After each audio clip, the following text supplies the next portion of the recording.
As a Taylor Swift fan, I literally have her August lyrics tattooed on my arm. Like, I love that bitch, right?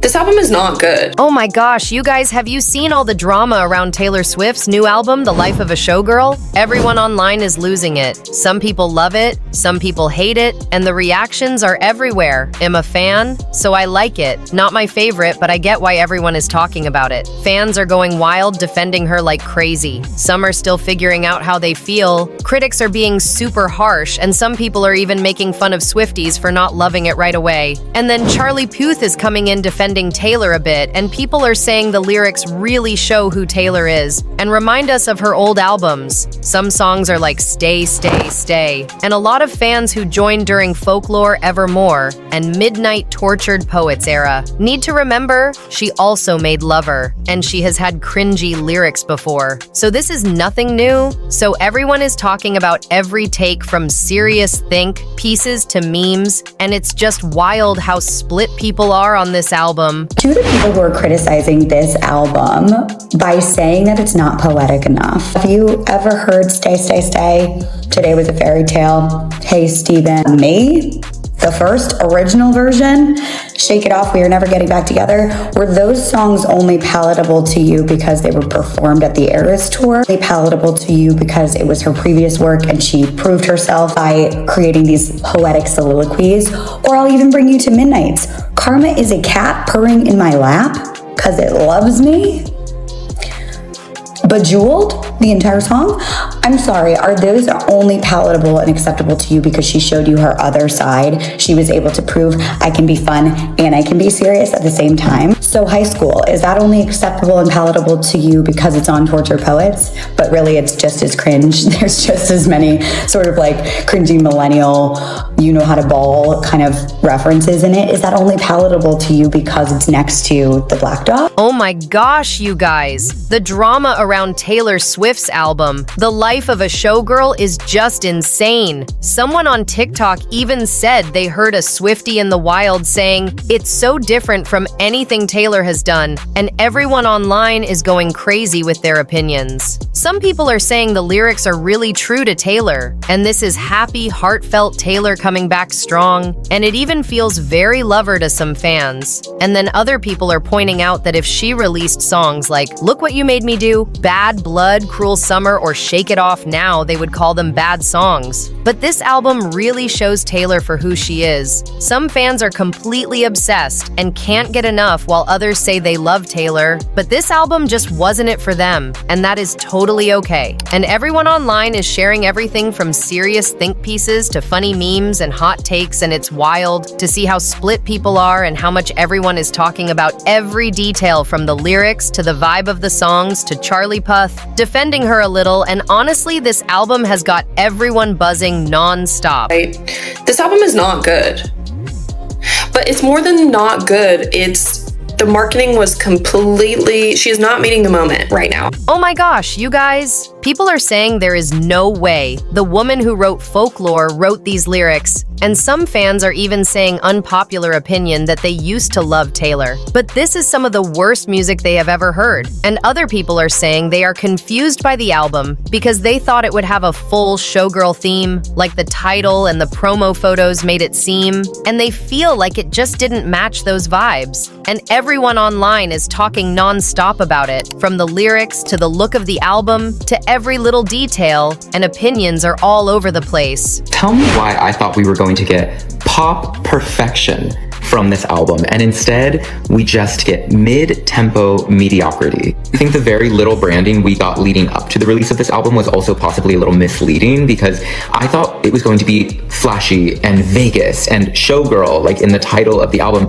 but everything just sounds the same. There's nothing that's groundbreaking. I will say I do like Actually Romantic. I saved that and I probably will go back and listen to that, but everything else is a skip. Oh my gosh, you guys. Now a lot of fans are saying the songs need time to marinate, and that with Taylor, you have to give her music some time before you really get the lyrics, the concept, and start loving the songs. But then there are other people online making fun of everyone saying this. And honestly, it's just another part of all the chaos and gossip about this album, with everyone sharing their hot takes and memes and thoughts non-stop. My favorite thing about this whole Taylor Swift's new album discourse is the Taylor Swift fans that don't know what to do with themselves because they don't like it. Like, they feel like they're sinning. I don't know what spell she has these people under, but I keep seeing videos of girls being like, okay, maybe on my 5th listen, in the car, on my lunch break, on the way to get a coffee, I'll like the album. Maybe if I like go on Genius and I memorize all the lyrics and then I listen to it again, then I'll like it and understand it. Baby, that's not letting an album marinate. That's a commitment that I think is concerning. That's giving Stockholm syndrome. That's giving, immersive experience. I'm scared for you. And then there are the ones that are like pretending to like it. I mean, maybe they genuinely do, but I think she's got y'all under spells because they'll be mouthing the words, like they'll be like, with the song playing in the background, and the caption will be something like, y'all just don't get it. This is the best thing my ears have ever heard. And I'm listening to the sound over and over on TikTok, and I'm like, girl, that shit's still ass. Hey guys, so don't worry at all. The album actually is good. If you haven't been enjoying it, I have some techniques that will allow you to realize how good it is. The first technique is just basic Pavlovian conditioning. I've started eating cake whenever I listen to the album because I love cake. And that way my brain starts to associate positive feelings with the album. And now I'm actually thinking that Cancelled is really all day, every day, I'm holding this fork firmly against the inside of my hand so that I get used to just a low level of pain. The only time that I release is when I listen to the album. Now, the second I turn on this album, this wave of relief just rushes over my body. And that's made me think wood is really funny. These are some of the techniques that I've used to enjoy the album because it really is good. There is just so much drama with some fans defending the album, while others who don't love it are getting called fake fans, and it's honestly such a mess. And then there are all these other conversations going on about how some songs sound like other artists' songs, and with all this talking, everywhere it seems like Charlie Puth tried to step in and defend Taylor a little bit and explain things, and everyone online is just buzzing non-stop, sharing every opinion and hot take about this album. Oh my gosh, you guys, you will Lately, there's been a lot of discussion about when two songs have similar melodies. There's only 12 notes in a scale. 1, 2, 3, 4, 5, 6, 7, 8, 9, 10, 11, 12. So when you're writing a new song, there are bound to be similarities to an older song. But what you have is what I like to call the 4-note threshold. Let's say, for example, that these are 4 notes of a song that already exists. And these notes here in blue are the notes to your brand new song. If your brand new blue song has the first 4 notes as the red song, that's fine. But if the old song also has an A, and your song also has an A, you're now getting into interpolation territory. Take this Fifth Harmony song. I know you're always on that night shift. And listen to this Haley Steinfeld song, which has a similar-ish melody. Some days you feel so. As you can see, the first note's the same, second note's the same, third note's the same, fourth note's the same, but then the Haley Steinfeld song goes somewhere different. So in this case, no interpolation. If I could just take a moment and say this, sometimes artists will accidentally interpolate each other, and it's almost never done maliciously. We have to really stop demonizing this when it happens. Interpolations and sampling, this stuff has been going on for a really long time, and some great music has come about because of it. not believe all the drama with Charlie Puth and Taylor. So Charlie even commented about when two songs sound the same, and this got everyone talking. And remember, Taylor gave Charlie a shout out on her last album, The Tortured Poets Department, saying he should be a bigger artist. And fans noticed that and were like, Taylor was right. And now Charlie is stepping in, defending Taylor a little bit, and people are wondering if he is low-key on her side. But then the Olivia Rodrigo thing came up because fans think there is tension between Olivia and Taylor, since Olivia had to give Taylor Jack Antonoff and St. Vincent credit on her song Deja Vu, because it sounds similar to Taylor's Cruel Summer. And the reason she had to do that was because she said Taylor inspired the song, and now everyone online is going crazy talking about it, posting memes, sharing hot takes and theories. And honestly, this drama just keeps growing and no one seems to agree on anything. The drama just keeps growing. So everyone is talking about how Olivia Rodrigo was really inspired by Taylor Swift's Cruel Summer when making Deja Vu. And she even said in Rolling Stones, the breakdown that she loves Cruel Summer and the yelly harmonized vocals are so electric and moving, and she wanted to do something like that.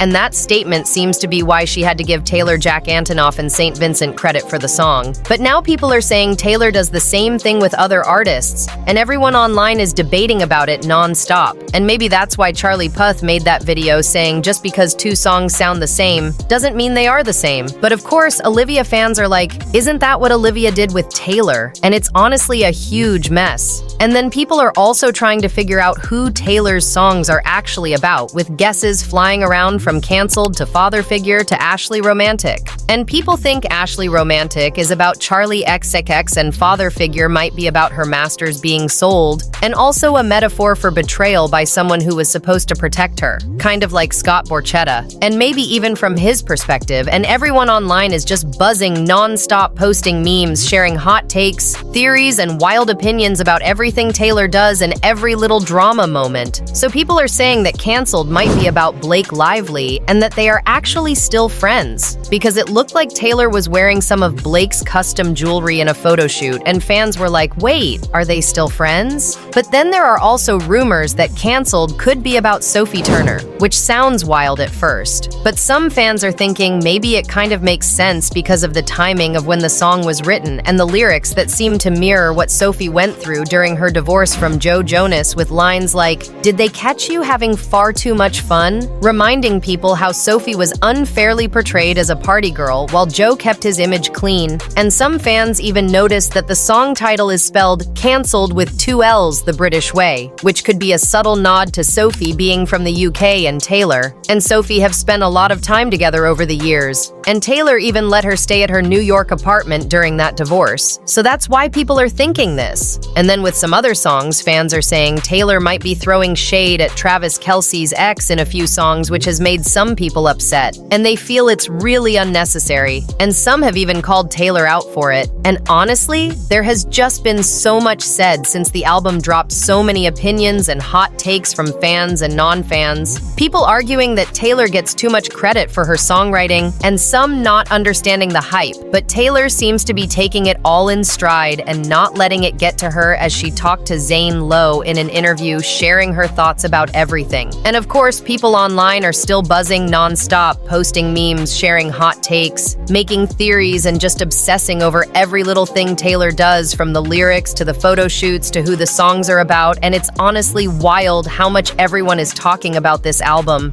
How do you choose to process? The math is one thing, and that just goes on around us in life now.